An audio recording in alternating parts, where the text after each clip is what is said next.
37th parallel on America's haunted highway, it's Pixelated Paranormal, your guide to the unusual and the strange.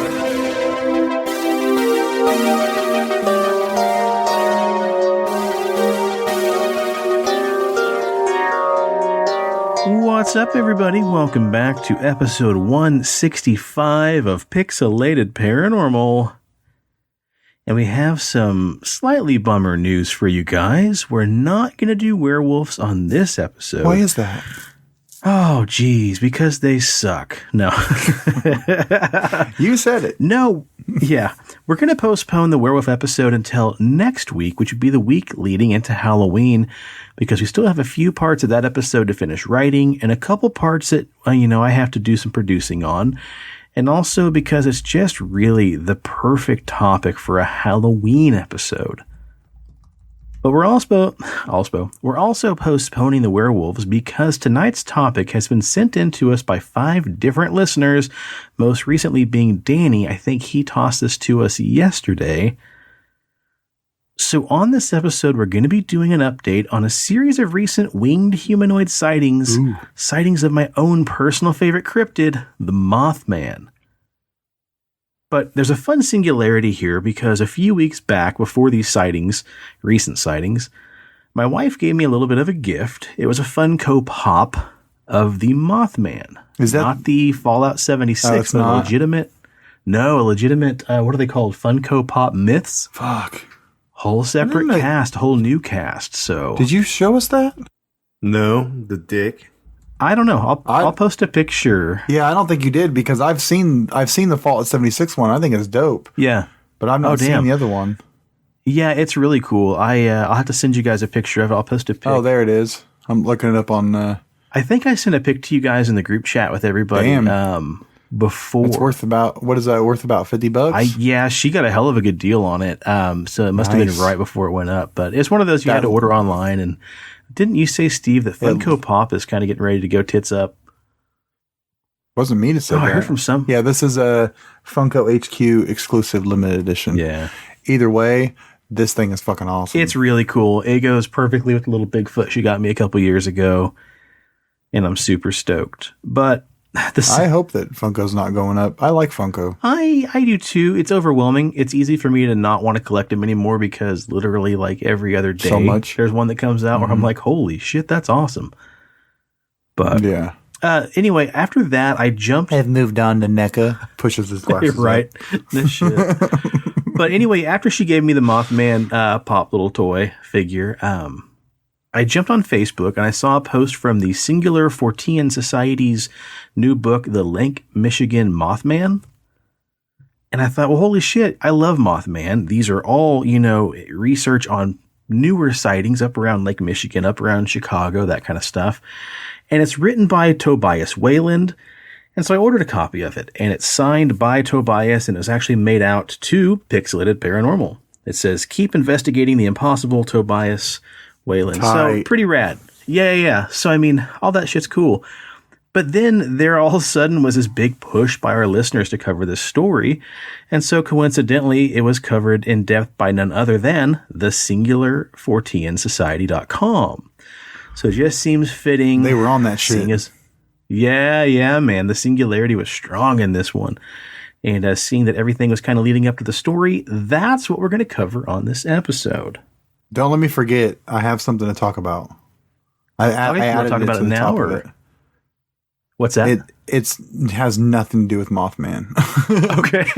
So okay, cool. We can save it for the end. Yeah, go for it, man. Drop it. We can do it now, just so it's fresh in my head. Cool. Yeah. So basically, there's a game during COVID season. Lots of weird things are catching on. Games, movies. We talked about Hubie Halloween. We talked about what's some of the other movies that were released during this time? Bill and Ted 3, movie stuff that normally wouldn't catch on as big as it is, but no one has anything else to do but follow politics, bitch about politics, and try new games. And media in general. So the game came out of nowhere. This game called Phasmophobia. And what it is that you and 3 other people, so a total of 4 people, I believe it might be more than 4 people, but I know for sure 4 people, you're paranormal investigators, and each mission is different. You can either go to a cabin, you can go to a house, you can go to an apartment, a church, mortuary, shit like that, graveyard. And you've been tasked with finding the paranormal activity or entity that's there. So when you're there, you start off, you earn money by capturing evidence and clues of whatever paranormal activity you can find. So today I was on there. Brady actually picked this game up for me. He gifts me games on Steam all the time that he wants us to try out. Me and him, our schedules don't match up that well, so we don't get a chance to play it. But my buddy Tim got on there today and was like, yo, let's play this Phasmophobia. And I was like, I don't know, man. Like, I know it's really, like, it's kind of intense because it, like, fucks with your head and stuff. And he's like, no, just check it out and we'll try it out. So I was like, all right. So I wanted to do it for the show, too, because I was like, oh, this will be good content for the show tonight. So as you're playing this game, you start off in this, mobile command unit, and like the thing goes down, and then you pick up your EMF reader, your shadow box, your talk box thing, your black light, your flashlight. There's everything you could think of, thermometer, night vision cameras, video cameras. And so he was like, okay, get the thermometer, and we're looking for a room that's cold. That'll tell us that something might be there. So I'm walking around there, and he's got the flashlight, and he's following close with his, he's using the EMF reader, the spirit box. And as the spirit box is on, it's cycling through the radio stations. And on the controller, you can hold RB, and the RB is your walkie-talkie. That's you allowing the game to hear what you're saying over your microphone, and you talk to it. So before you go into the house, you have like a dossier that shows you like, okay, this ghost has been reported in this area. His name is Stephen Thomas. We don't know much about it. So you have to you actually talk to the ghost. You'll be like, Stephen Thomas, and then a light will flicker. And then you'll say, where are you? And nothing. And then you have to like think of different things to say to it, and then the AI will react to it.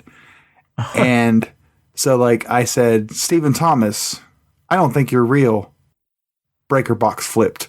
We had to go downstairs and turn the breaker box on, go back up to where we thought the evidence was. And then Tim's like, okay, take this video camera and set it up here to capture the room. And then we'll turn on the black light and leave it on the side over here, and then wait for evidence to show up on the truck. Like it's crazy shit. And the whole time, like if your light starts flickering, that means you're being hunted. So then the entity is walking around. And like when I first saw that shadow person, oh my God, depending on whatever entity or paranormal experience you're having, your journal is taking note of this, and you go in there with the evidence and you link up to what kind of entity there is. So all the ghosts that are in this game are spirit, wraith, phantom, poltergeist, banshee, jinn, demon, yuri, and oni, and mare, revenant. Wow. And if you were looking for an oni, that's what ours was today. We didn't know that because we didn't get all the clues because we were fucking around too much. So the strength, oni can move objects quickly. So when I was there, this fucking telephone was like, I was like, what is that? And he's like, oh, it's moving something. And it was a telephone. And it was just, this telephone was like swimming like a dolphin. It was so weird. And the weakness active when more players are nearby. So like since we were clustered up into one little area, it became weak at that point. It walked slower, and we could see it easier. And so the evidence you would have to add up into the book would be EMF level 5, because your EMF reader will go off as 5. We used the spirit box to talk to it, and then there was ghost writing, because we could see like writing on the wall and shit. And they have like you can find orbs and stuff, because you'll take a picture and that'll be one of your evidence, so you get paid for the evidence that you get.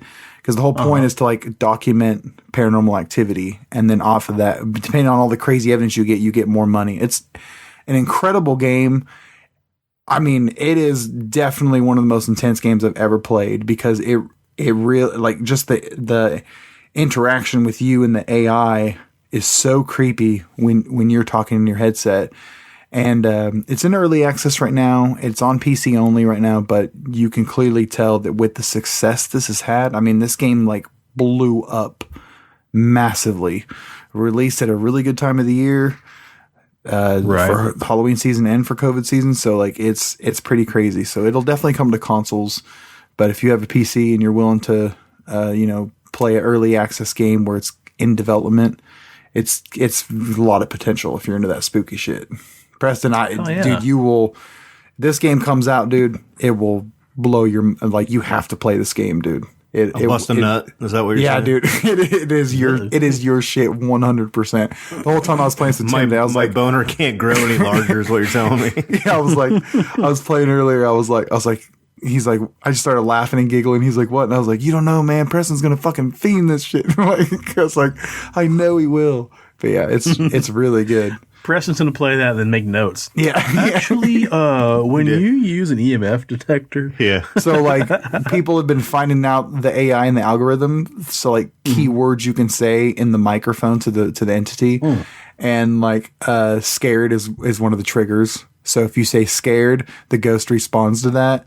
Oh, wow. Yeah. Like, it probably makes it kind of ramped up a little bit. Fuck, shit, come at me and shit like that. Like, I'm not afraid. Like, words like that are trigger words too. They want you to be calm, easy. It's crazy, dude. It's really cool. You could tell the people that made this, like, they're fans of the sport, if you want to call it that. Yeah. Oh, and another thing, Tim's like, he goes, yeah, another thing you want to look out for is bones and Ouija boards. I was like, what the fuck?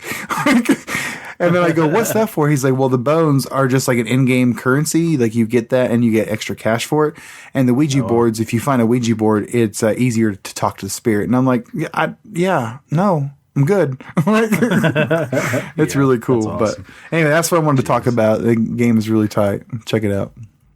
Well, shoot, that sounds awesome. I know Corey and Rob both were talking about it, so I think it'll be something we'll check out as soon as. And if you have it on PC and you got a VR headset and you want to break your VR headset, try that out too. Ooh, that'd be awesome. Ooh, shit, yeah. It's intense. Well, I've got kind of a fun announcement too at the top. I was talking to Isaac, our buddy Isaac, dear friend Isaac of the show, master musician. Singer-songwriter.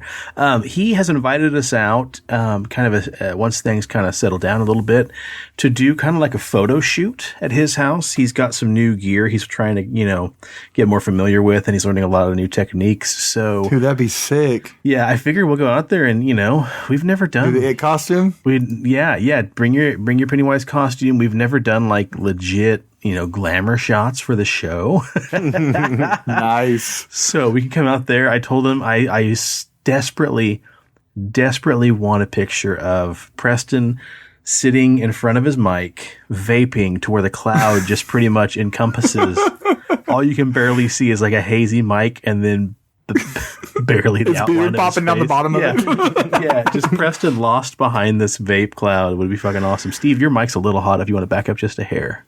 Oh, shit. Sorry. No, it's not too. I heard it crackling a little bit, but yeah, he's invited us out, probably make some steaks and drink some beers, and then just make an afternoon of it. So I would love that. Yeah, I have to find time to go out there and do that, but I think that'd be a lot of fun. So yeah, there you go. I told him I'd talk to you guys about it, so why not talk to you on the show?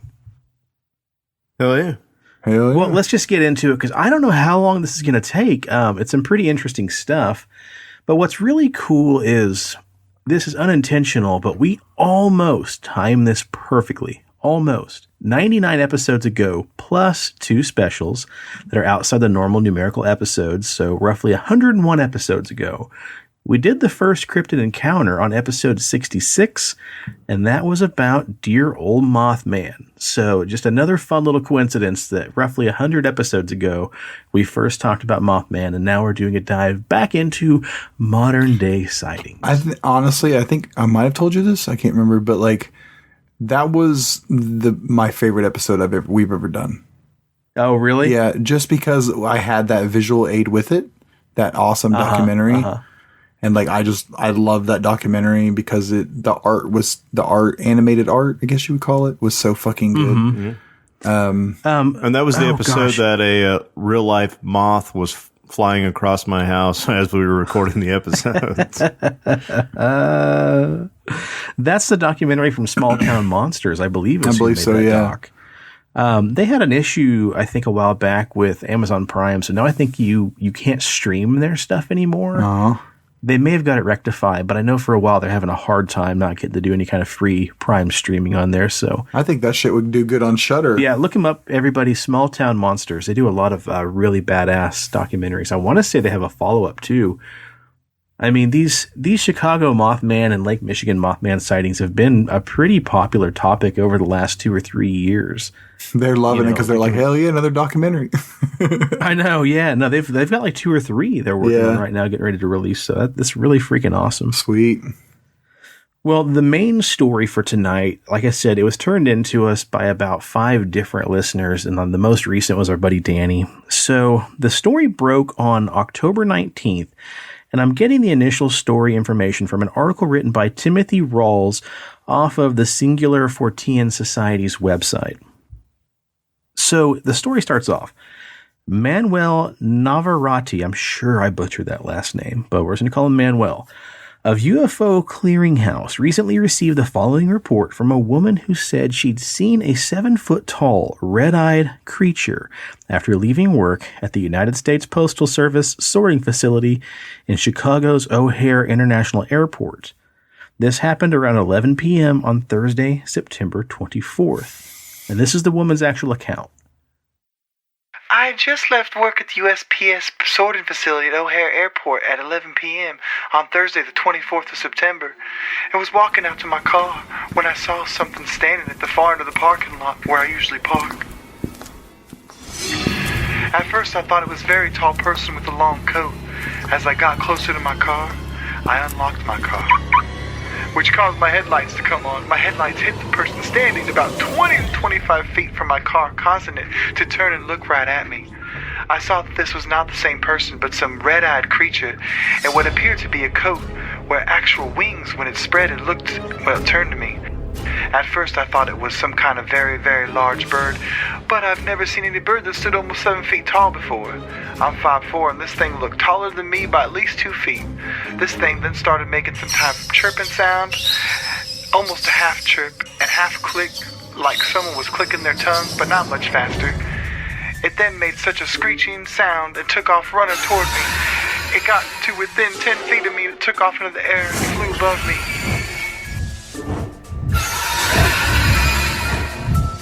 I was screaming hysterically as I crouched down behind car's open door, and I dived into my car head first. I was in a near panic as I tried to start the car, close and lock the doors and turn on my interior lights. I started my car and looked off out to the parking lot and flew down the road till I hit the main road.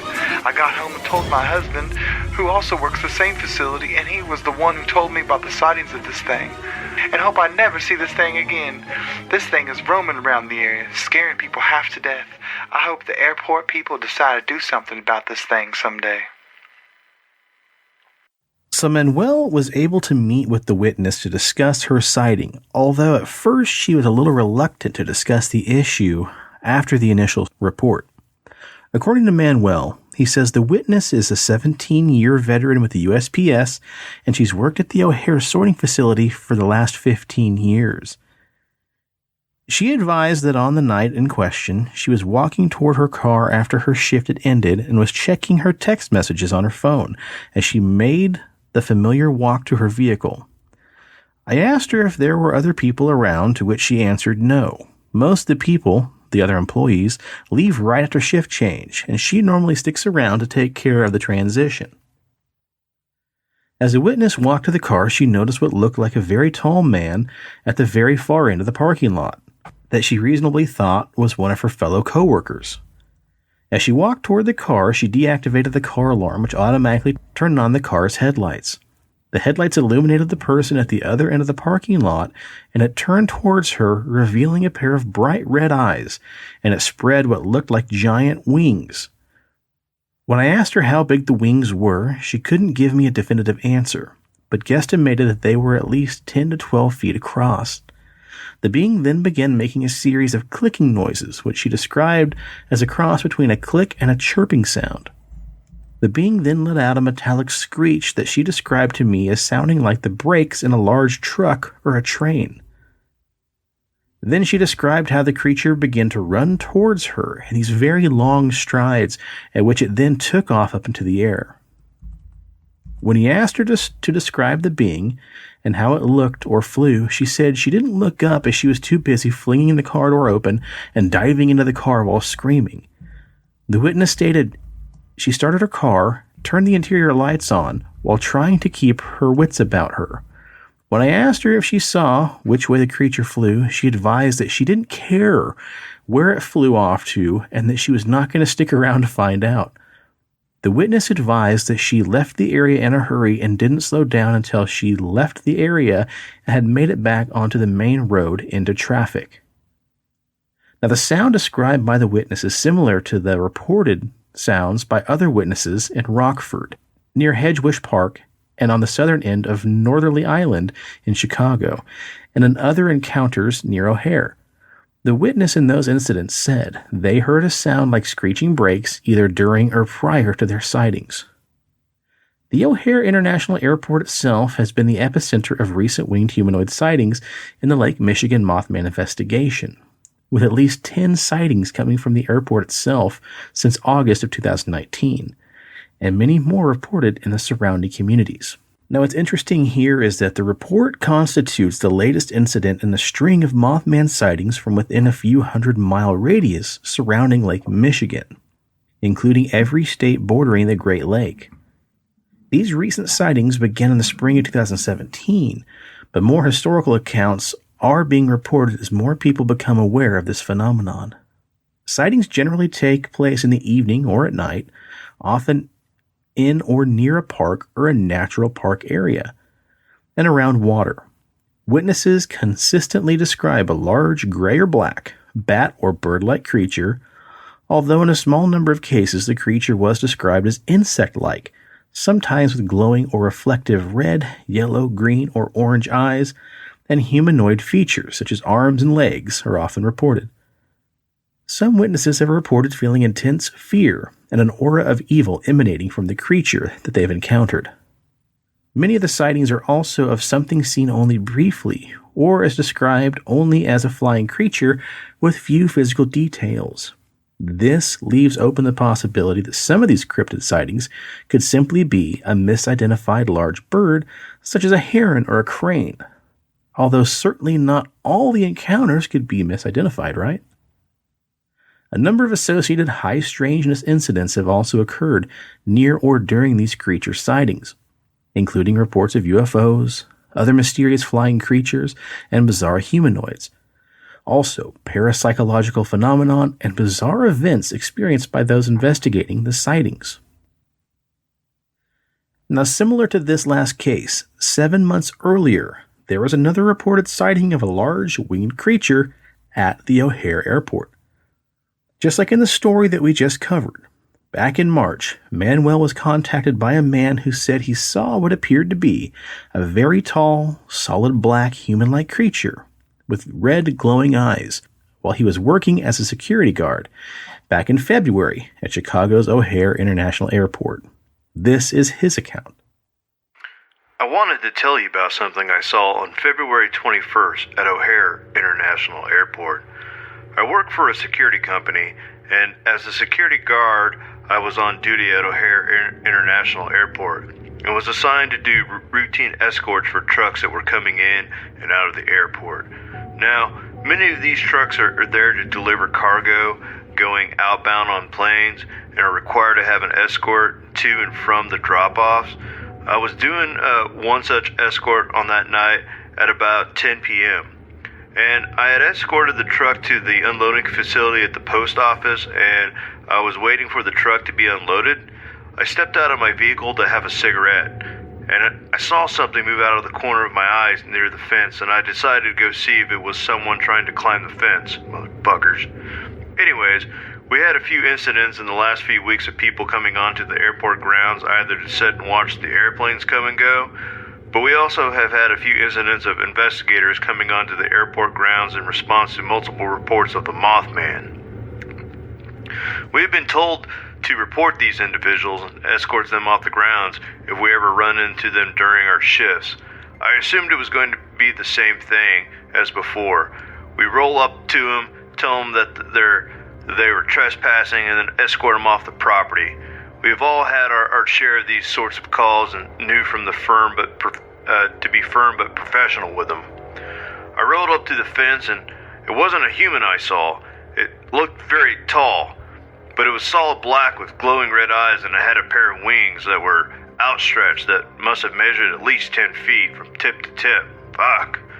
I got out of my car and shined my flashlight at it, but the thing screeched out loud. It almost sounded like the brakes on a train, loud and very high-pitched.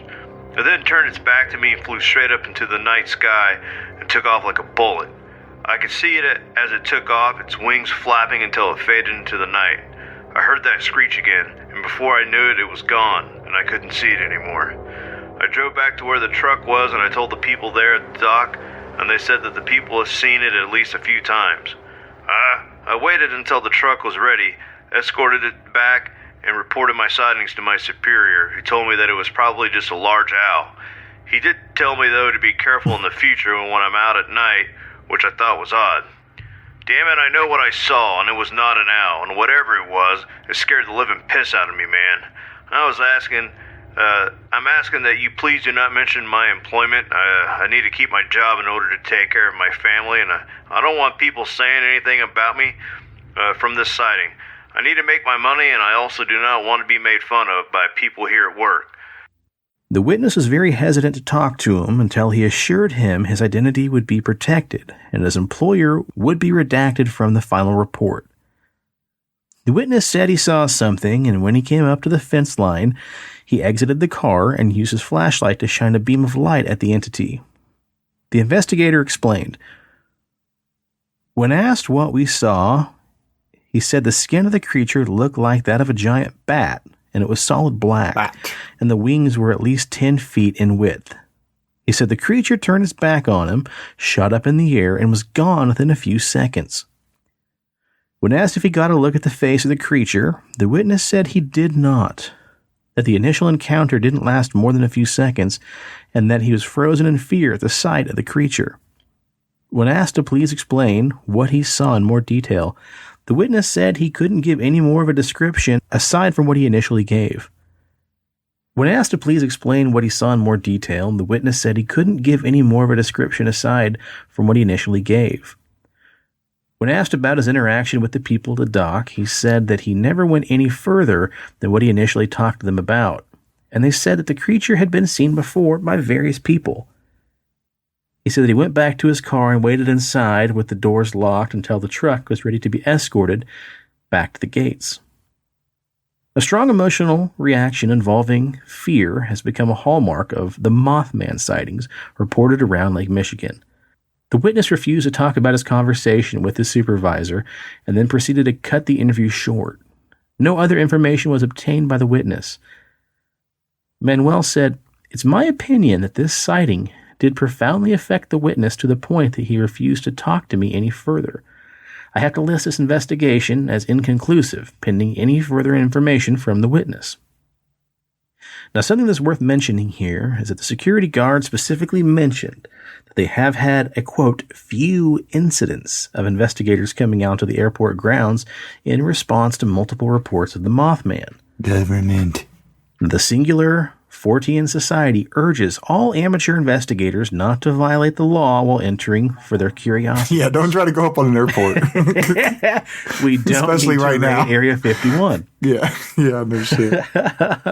Furthermore, cryptid enthusiasts are asked not to pursue these sightings, since not only have many witnesses requested anonymity, but this phenomenon is still being actively researched, and the risk of interference with the work being conducted as part of this investigation is high.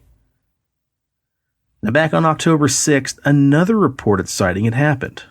21-year-old Rockford, Illinois resident Jonathan Lane contacted the Singular Fortean Society's lead investigator, Tobias Whalen, last week to report a sighting of what Lane would later describe as a giant, shapeless black thing with two very large red eyes.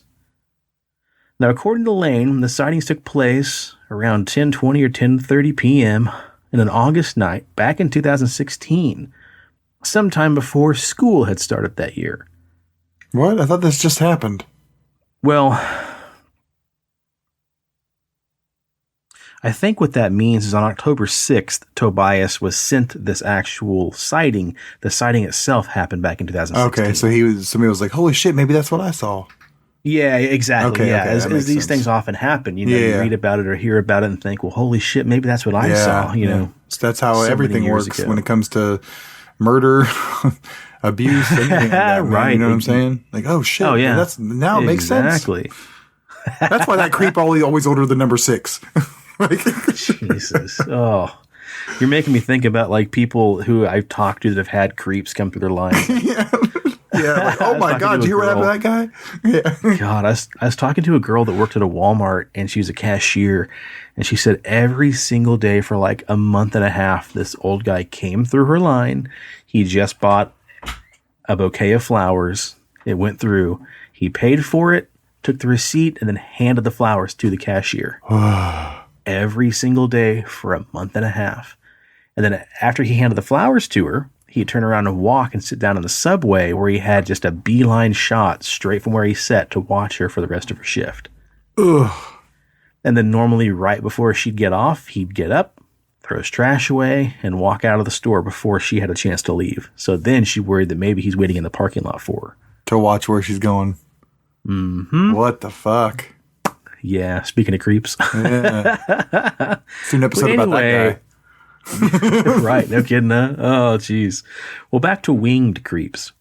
Jonathan says, "It was very late at night. My mother works nights because she's a nurse. So I walked her to her car every night. I walked her out to her car, she got in, and she left. As I'm walking up to the house, I heard a noise that sounded like screeching brakes or something. And I instantly look up. There's a big tree in our yard, and I see this giant, shapeless black thing, and it has 2 very large red eyes. As soon as I made eye contact with it, it made that sound again. Instantly, it fills me with fear and intimidation, and I run in the house and start freaking out. The sound was so weird. I can still hear it clearly in my head, like a large bird's caw. It reminds me of the dinosaurs from Jurassic Park, like the Velociraptor. The next day or so, when it was light, I went outside and looked where the branch was and tried to see where I'd seen the top of this creature and where the blackness was compared to the tree. It was pretty substantial. It could have been 9 feet tall.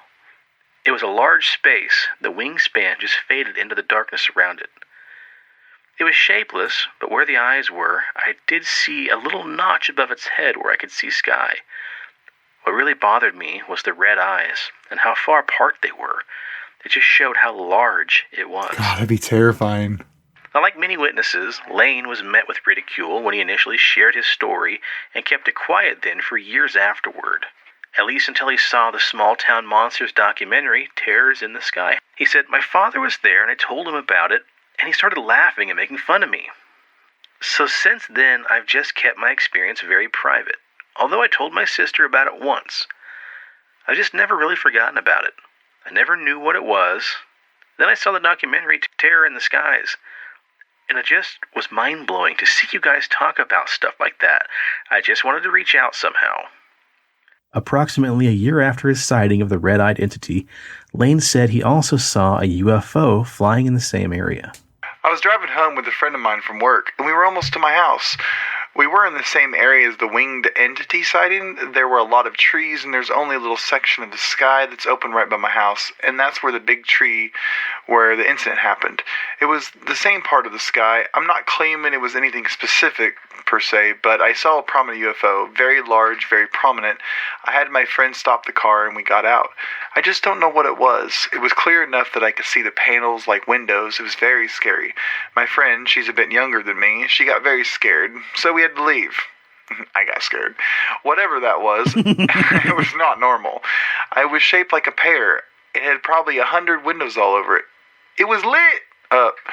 It was very weird how it was lit. The whole thing was illuminated, but it had lines of light, almost like waves of light going through it. It's hard to explain. It almost looked like it had white light stripes through it, but it was an undulating movement. The very top of it was black and the very bottom of it was black, but the center was illuminated.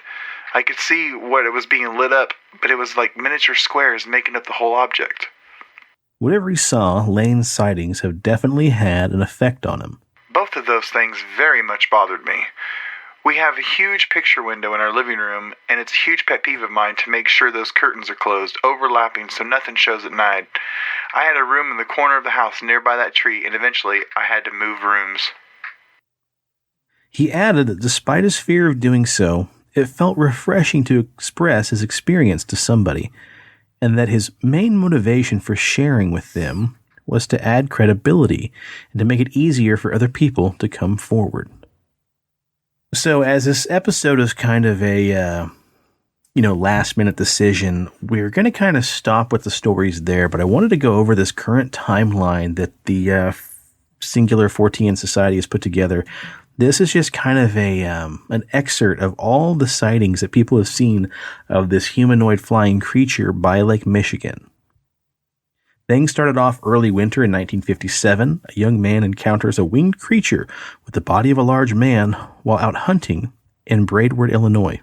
October 27th, a young child is abducted from his home for an intermediate amount of time by a tall winged humanoid before being returned. 1981, a 13-year-old has an intense psychic encounter with a red-eyed winged being in Cicero, Illinois. 1999, a woman along with her husband and a girlfriend witnessed a flying red-eyed gargoyle in Rockford, Illinois. January 2002, a woman is terrified by a winged creature with glowing red eyes in Madison, Wisconsin. 2011, a suspicious winged entity is captured on camera. 2 roommates and their friends are terrorized by glowing eyes peeking through their window, and a college student sees a man with wings. 2014, a man comes home from work to find Mothman-type insectoid staring at his apartment building and in bed with his girlfriend.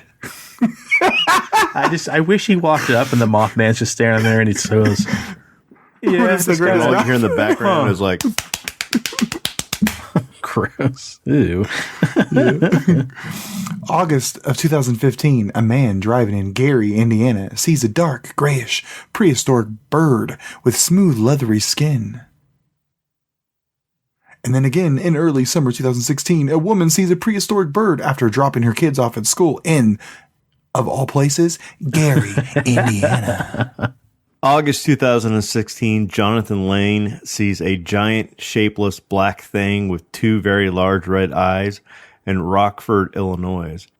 August of 2016, a man driving in Gary, Indiana, has his second sighting of a dark, grayish, prehistoric bird with smooth, leathery skin. Okay, we need to do an episode about Gary, Indiana, obviously, because there's some shit going down. In Gary, Indiana. Fast forward to April 15th and 16th of 2017. 3 separate witnesses reported seeing an unidentified flying humanoid over Chicago, which we covered on the show. Yeah, that's when things really ramped up, was about 2017 with all these damn sightings. That's rad, dude. That's pretty cool to see this timeline of this stuff.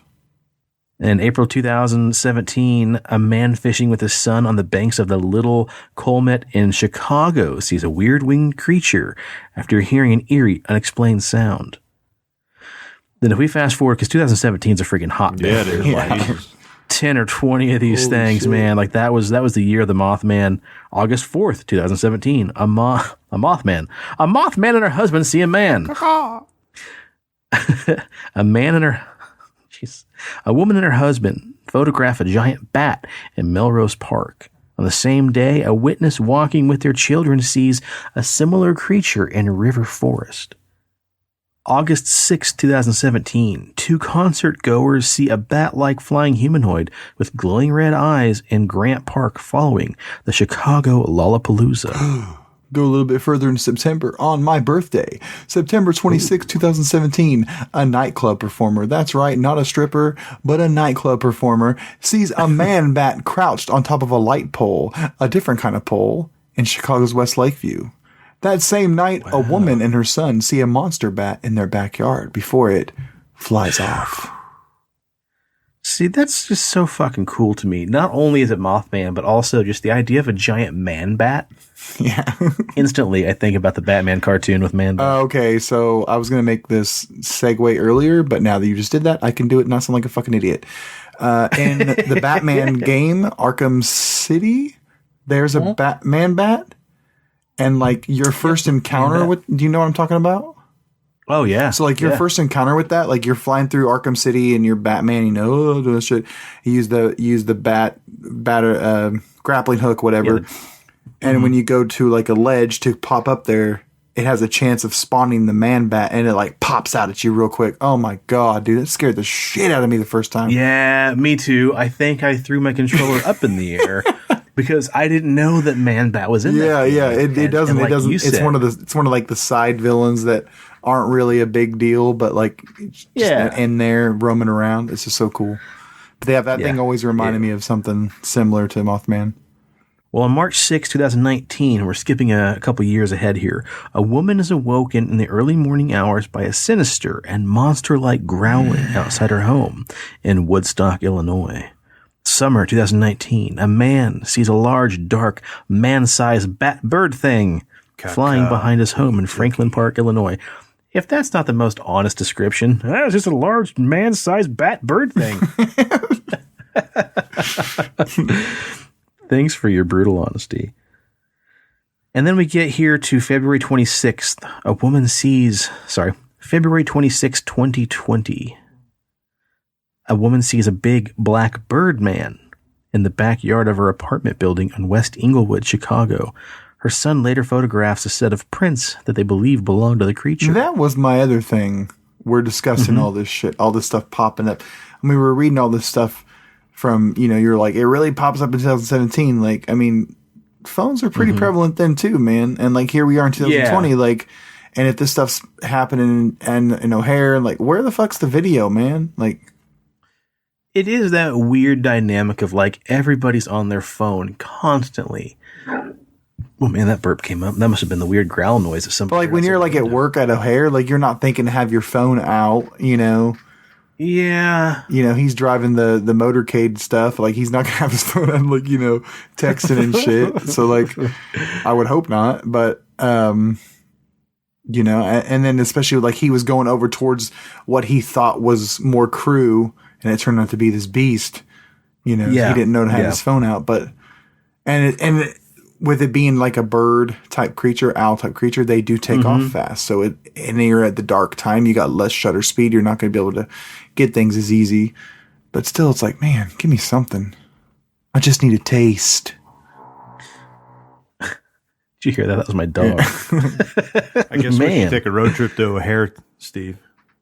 Yeah, I'd like that, man. I've been there before, and the only thing I got was a fucking delayed flight. June 30th, 2020. Two women see a huge owl with glowing red eyes. They say look like they belong to the devil himself near a parking lot at Chicago's O'Hare International. On October 8th, just a few days ago, a woman sees a black humanoid figure with very large wings and legs while driving her daughter and her fiancé to Cape Girardeau, Missouri. Guillermo. So after all this, guys, I want to ask, what exactly does this all mean? Has a great winged beast that once terrorized Point Pleasant way back in the 1960s come all the way from West Virginia to terrorize the state of Illinois? Did the Mothman ever truly go away? Or perhaps the Mothman is simply not a single unexplained creature, but instead, much like Sasquatch or Bigfoot, this is a case of a series of Mothmen, an entire race of these bizarre winged humanoids.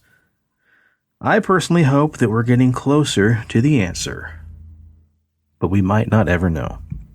Well, I know what it is. So, what is it?